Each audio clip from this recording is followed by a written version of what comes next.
كبسولة التأسيس قلنا إن هي مجموعة من الفيديوهات بنقول فيها معلومات سريعة بتنفع الأمهات في مرحلة التأسيس في وقت قصير جدا. النهاردة كبسولة التأسيس هنتكلم عن أنواع الجمع. أنواع الجمع درس موجود عندي منهج تالتة ابتدائي، وشرحه موجود على القناة ونقدر نجيبه في أي وقت من أكتر من مدرسة.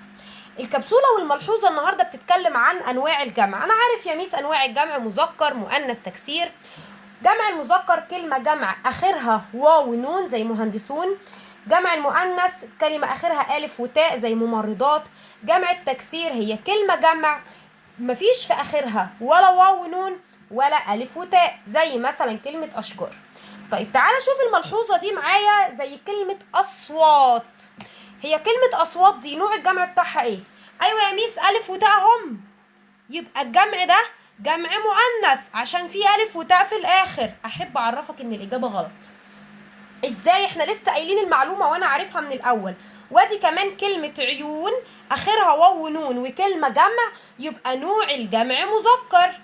برضو الإجابة غلط. طب يعني إيه؟ وجود الواو والنون والألف والتاء في آخر الجمع عشان أعبر إنه جمع مذكر أو مؤنث لازم تكون واو ونون زائدة.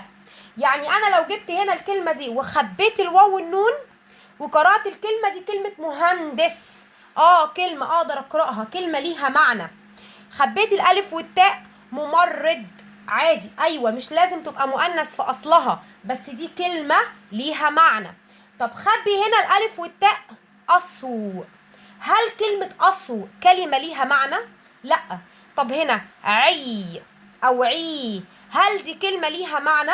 يبقى الألف والتاء والواو والنون في الكلمتين دول أصليتان موجودين في الكلمة وجزء منها، ما أقدرش أشيلهم وأعتمد إن دي كلمة ليها معنى. يبقى الاتنين دول جمع تكسير، أيوة دول جمع تكسير عشان الحروف اللي بينتهوا بيها مش حروف زائدة، دي حروف أصلية في الكلمة. أتمنى تكون الملحوظة وصلت.